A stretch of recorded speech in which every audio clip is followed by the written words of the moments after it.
how to deal with difficult people. There's a few great steps that you can take to deal with difficult people that's going to set you on the right track and to help you leverage the situation really for the benefit of you.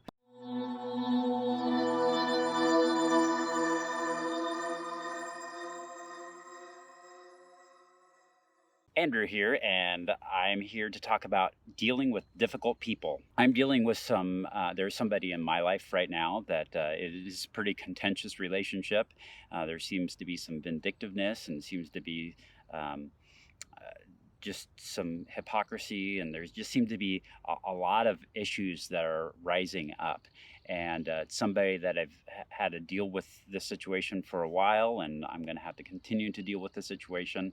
And so it's really given me a lot of perspective on how to deal with difficult people and how to really, to quite honestly, to leverage it and turn it into a positive thing. I'm not trying to change somebody else in this. But there are some things that I've done in my life and with how I've approached it to really make sure that I'm on the best track. So I can't help the other person out at all, but I can make sure that I'm going on the right track. So let's get into some of those steps, some of those things that you can do to turn a real negative situation dealing with somebody into a better situation and possibly even a positive situation. First thing you want to do is create some margins, some boundaries, some separation between you and the other person. And, you know, in the extreme situation, it should be possibly removing yourself from a situation and getting away from it. And that might mean changing jobs or, you know, unfortunately, sometimes even getting out of a long-term relationship or possibly even a marriage. But I don't want to deal with that too much at this point in time. I just want to say you create margins, create boundaries, and that give you some separation between you and the other difficult person. And it could be like time boundaries, it could be space boundaries, it could be just knowing where you are going to have to draw the line with certain things to make sure you're protecting yourself in that situation. And that's the big key to this is this first step in creating margins and boundaries is you got to put some things up in your life that protect you to make sure that you're not being damaged from the relationship. And there are books and there are resources out there that can help you for specific situations, but creating those boundaries are going to be very important. When there is contention, there's obviously a little bit of battle that goes back and forth, and you have to strike this right balance between standing up for yourself and letting things go, and that can be very difficult to do. So my next point here is choose your battles. Uh, Analyze what's going on. You're going to have to learn to let some things go, and so get good at that. Get good at letting things go, and and um, and just moving on, because some things are just really not that important. But on the flip side, there are things that are important and that you do need to stand up for yourself. And there's some guidelines on what it is, how you're going to choose those battles. First of all, never choose to fight a battle in the heat of the moment. It's not going to be helpful if there's already contention and emotions are already running high, and you're just going to end up blurting everything out. Um, I feel like there is a time and place for fueling things off of emotion, but generally speaking, it's going to get you in trouble and it's going to make things worse. So for the most part, I highly, highly, highly recommend not getting into an argument, not getting into a situation where you're battling it out in the heat of the motion. Most things can wait. Most things are going to be better if you can have some forethought into what you're going into and how you're going to handle it. So, in the process of helping you choose your boundaries and in the process of helping you choose your battles and which battles you're going to fight, there are a lot of resources out there to help you out. There's books, there's YouTube videos, there's other people. Friends that you have, family that you have, workers, co-workers that you have, I will cautious you one thing when you're bringing other people in to help you decide what directions you need to go and what boundaries you need to establish. Do be careful on what you express to other people. You don't want this to become a gossip session. You don't want to go out and tell the whole world what sins are being committed against you and what somebody else is doing to you to torture you. That's not healthy either. It's not healthy for you. It's not going to repair a relationship with somebody else. It's not great all around. So make sure that you are cautious and you're not going to everybody out in the world and telling everybody what your problems are. Be choosy on who you bring into your circle, people who are wise, people who can keep some confidentiality, and consult with them. So, the next thing that I would recommend for you to do is practice empathy.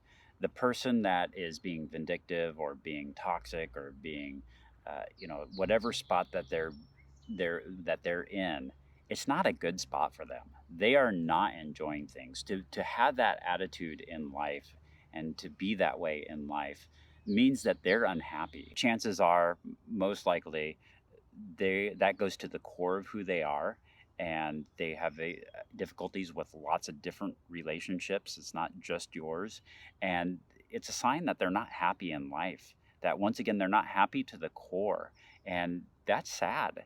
It's sad when a human has gotten to that point, when a person is to the point where their core is not happy in life, and they then feel the need to lash out at others and put other people in that a similar position.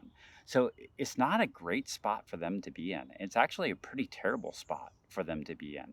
So I guess there's some solace in that to understand that, but more so than that, there's got to be some empathy and understanding that they're not in a great position. So to a certain degree, you almost have to feel sorry for them a little bit, and you're going to get to a better spot, whether you are right now or in the future. You're going to become better by following the next principles that I have. So have express some empathy towards them and understand that they're not in the greatest spots. As you're practicing empathy, that helps put things in perspective, which is my next thing, is help put things in perspective of where things are at. What I mean by that is, I've gone through some pretty crazy stuff here recently that I know is quite a bit off because I've talked with other people, and the situation is a little bit crazy that I'm involved in right now. Yet, what I know with the person that I'm working with and having difficulties with is that if I were to let that anger me, if I were to let that get me down, if I were to let that aggravate me, if I were to lash out, it's almost like giving in to them. Like, what are they after? What do they want? If somebody who's vindictive, they're trying to make somebody else suffer. Toxic people want to bring other people down to the level that they are at. They don't want to necessarily see other people thriving and who are happy. And so, because of that attitude, if you were to become vindictive in yourself or become angry or become at the core of you unhappy, it's almost like letting them win. And so there are things that happen that really aggravate me, that really work me up, that really want me to lash out and do something, but it doesn't last long. It doesn't last long because I start thinking, what do they want? What position do they want to put me in? And I realize I'm not going to let that person dictate how I feel, how the core of me operates. And so what I've had to do is time and time and time again, I've had to learn to let go of things, to practice forgiveness, to realize it doesn't really matter. In the long run, what really matters is the core of me being happy. And that person is not going to dictate that. I'm going to dictate that. I'm going to move on. I'm going to get to a better position.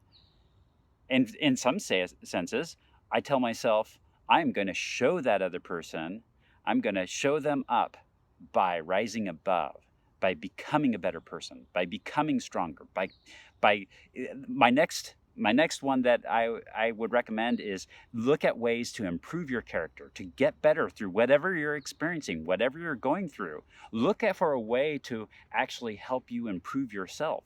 So for me, I had to practice patience. I had to practice forgiveness. I had to practice letting things go. And I think if it just lasted 6 months, a year, I probably would have slipped back into some older habits and some holding on to things and not letting go. And I would have just slipped back to where I was at before. But instead, because it's continuous, because it continues to keep going, I've had to practice forgiveness over and over and over again. I've had to practice of letting things go over and over and over again. I've had to continue to work on my weaknesses to the point now where I'm really comfortable where I'm at. So you can take something like this, something that is really hurtful and seems like, oh, so much pressure on me, and why is this person doing this to me? And you can turn it actually into a positive thing, but it takes a lot of energy. It does. It does. I'm not going to lie to you. It's miserable at times. It's absolutely miserable. But if you can push through that and to work on your character and work on being a better person, I'll tell you what, in the long run, you'll feel great about it. You'll feel great, and you'll continue to grow that confidence in who you are and the character that you're building. And it will become easier and easier to walk away from whatever else is going on, or in some cases to stand up the right way in what's going on. And it's just by making those little choices, continually making those little choices, continue to practice, continue to get better, and build that character. So that's what I recommend doing, is go through these steps. First of all, create those boundaries in your life. Make sure you have boundaries. Make sure you are keeping the proper distance that you need to create with that person. You'll pick your battles, making sure you pick your battles that really you care about. Don't make a big deal about everything. It's going to be pointless. So some things you're going to have to let go, and you're going to have to give in. I mean, it's not worth it. It's really not worth it. Then there's going to be some things you're going to want to fight for because it is important, and you don't want to feel like somebody's just running you over. So there's a balance there. Pick those battles. Practice empathy with the person. Understand where they're coming from is probably not a good situation, probably not a good, there probably is something that's really unhappy in their life. And so just understand that what they're going through and practice that empathy. On a similar note, practice forgiveness. So not just understand where they're coming from, but also practice you being able to forgive somebody else. And that gets back to that character again, where we're always be looking to improve your character and how you can stand up for yourself when you need to stand up for yourself, and how you can walk away when you need to walk away. And it gets easier as you work on it, and it gets better as you work on it. So leverage the situation. Sure, yes, it's painful, but leverage the situation to become a better person. And if it's somebody that's you got to work with for a long period of time, then just look at it as an opportunity for you to make sure whatever skills you are getting from working with that person is going to be ingrained in you, and that you're not going to resort to any of your past behaviors if you had some unhealthy past behaviors. So I wish you best of luck as you are dealing with some sort of difficult person in your life. And I can tell you that it does get easier as you improve your character and work on it, but it's never fun. And I'm sorry that you have to go through that. But on the flip side, look at the positive side of it. I'm going to sign off now because I'm getting eaten alive by the bugs out here. They seem to have come out, and they're biting me and flying all around me. So I'll have to call it quits now. But until next time, have a good one. For other great videos and resources, visit lifesurgeacademy.com. Don't forget to like this video if you got something out of it, and subscribe to this channel.